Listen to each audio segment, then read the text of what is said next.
And they're going to have to. They got a tough schedule. We're going to discuss that coming up next here on Locked On Sooners.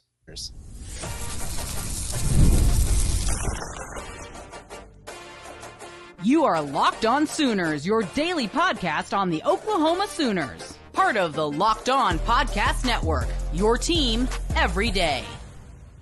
And again, thank you for making Locked On Sooners your first listen every single day. Shout out to all the everydayers out there tuning in, subscribe to the show wherever you get your podcasts. We're part of the Locked On Podcast Network, your team every day. Jay, the SB Plus rankings and returning production got updated after the spring portal season. And the Oklahoma Sooners are still sitting pretty good. I mean, they're number 16 in the nation in SB Plus, number 10 overall in returning production, got a little bit of a bump on the defensive side. But where we're going to see whether this team is good or not is going to come down to that strength of schedule portion. The Oklahoma Sooners ranked number 1 in the nation in strength of schedule. Congratulations, everybody. We're number 1. We're number 1. Best in the SEC. Best in the SEC. I don't know. It doesn't really tell us anything until we play the game on the field. Not really, but at the same time, Oklahoma's still sitting roughly at that 10 spot in the returning production. You know, in the winter, you're sitting you've got 6th on offense rank, 46th on defense. I guess the calculations that was put together by Bill Conley, and it appears that Oklahoma got a slight bump on the defensive side, 63%. So they moved up to 30th in comparison, 8th in offensive returning production at 77%. But that's mainly because you're bringing in a running back like Jaden Ott, which you actually dropped a couple spots, but still 77%. So you bring back a ton of production. That's a huge deal for what you need. And then the offensive line, you bring in Jake Michla. So you get a bump as far as percentage go, but you did lose out on, actually lost a couple of percentage points, which is kind of intriguing, but whatever. Gavin Sawchuk being gone. I mean, you're losing out on a productive running back. That kind of hurts you. But being 10th in the country in returning production should lead Oklahoma to a very good season, especially being ranked 30th on defense and bringing back 63% of your production. All you've got to do is show out. Just show up, play. If you do that, nobody will say a word. But that number 1 ranked schedule, whoo, buddy, big yikes. Yeah, listen, I've been out here talking a lot about how I don't know if Oklahoma's schedule is as hard as everybody wants to make it out to be. I'm gonna have to sit here and be like, okay, the data does not support that. It's just simply based on what I can see. Based on what teams lost. But I think the reality is it's going to be a tough schedule. And shout out to Bill Connolly for putting together his numbers. It is going to be a tough schedule. I mean, you've got Michigan week 2. You've got Auburn. You've got, at home, you're going to have Red River. Obviously, that's a tough game every single year, no matter how good a team is or not. Yeah. But Texas is one of the quote unquote top programs going into 2025. A lot of people have them at number 1. They have them inside the top 5. I've seen projections that have them as the national champion.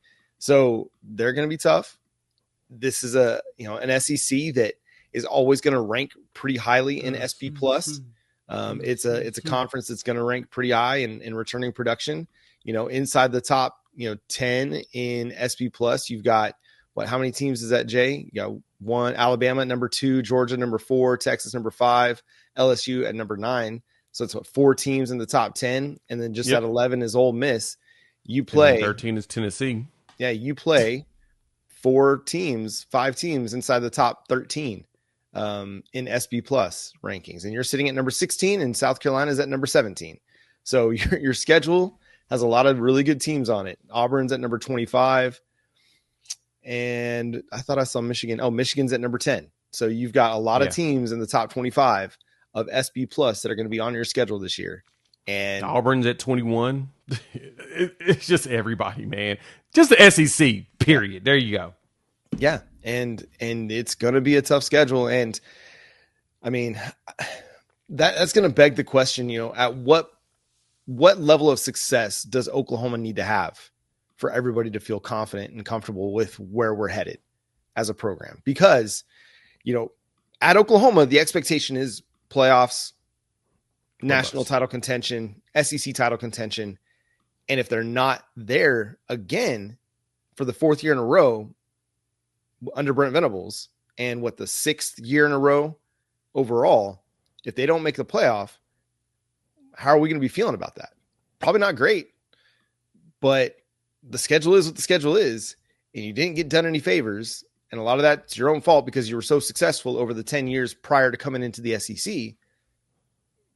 But you're going to have success this year. You're going to have to be in playoff contention come November. You're going to have to be one of those teams that's right there on the fringe of making the playoff. Otherwise, there's going to be a lot of really unhappy people.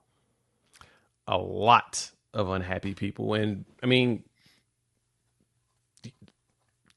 you just got to go out there now and you got to show it. You got to bounce back. Like you said, having prior success hurts you sometimes, especially when you make a big regime change and you try to do an entire like organizational change internally. That doesn't always work out as well as you would like. And in this circumstance, we're kind of seeing a situation where it's like, dang, we were so good that now, we kind of got punished for it. But I don't have any issues with it. I think that Oklahoma, we could walk in there and we can make it happen.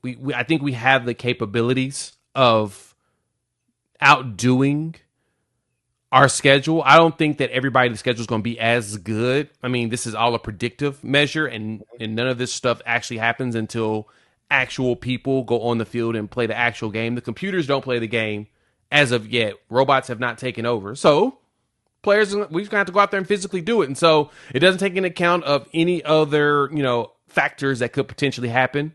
But I don't think that that's going to be an issue for the Sooners at all. I do think that we can go out there and make something happen. You're 10-2 Oklahoma, you're making the playoff.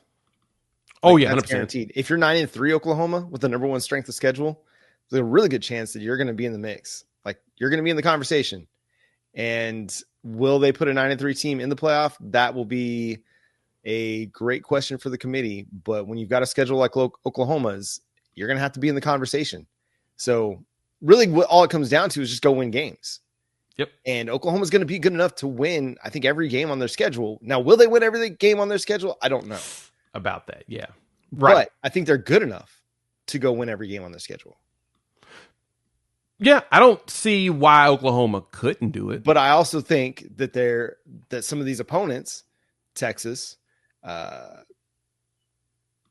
maybe not Ole Miss, LSU. I think Texas, LSU, maybe Tennessee, South Carolina. Those are to me like coin flip games. If I'm looking at the schedule right now, that's what I see those as coin flip games, just off the top of my head.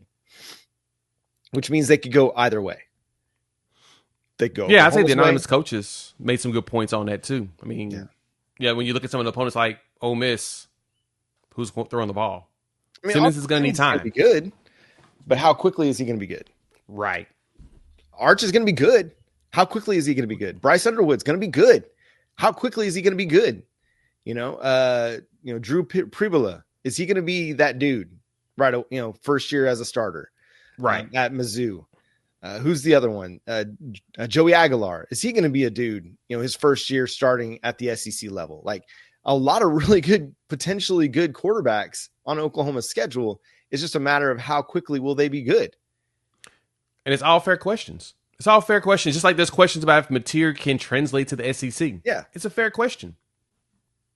Yeah, I think that's going to be the thing that everybody has their eyes on for Oklahoma. We'll find out really quickly how well he and the Oklahoma offense are going to be able to perform in the SEC when they go up against Michigan's defense. That's going to be the biggest first, early test of the season, and that's going to tell us a lot about who this team is. Now, will it tell us everything about who this team is? No, because who you are in week 2 doesn't necessarily mean that's who you're going to be at a different point in the season. Remember that Tennessee game was rough. The Texas game was rough. But Oklahoma, they played better over the second half of the season, even on offense, where they were terrible. They played better over the second half of the season when they finally kind of figured some things out based on the personnel that they had available. Yep. So we won't know everything about this team in week 2, but we'll know a lot about who this team is when they play the Michigan Wolverines. And that'll set the stage for what could be a great season or could be a season of, or leading to transition. Hopefully it's a great season. Joel Klatt, Fox Sports college football analyst, had some things to say about Bedlam. He wants it back. We'll discuss coming up next here on Locked On Sooners.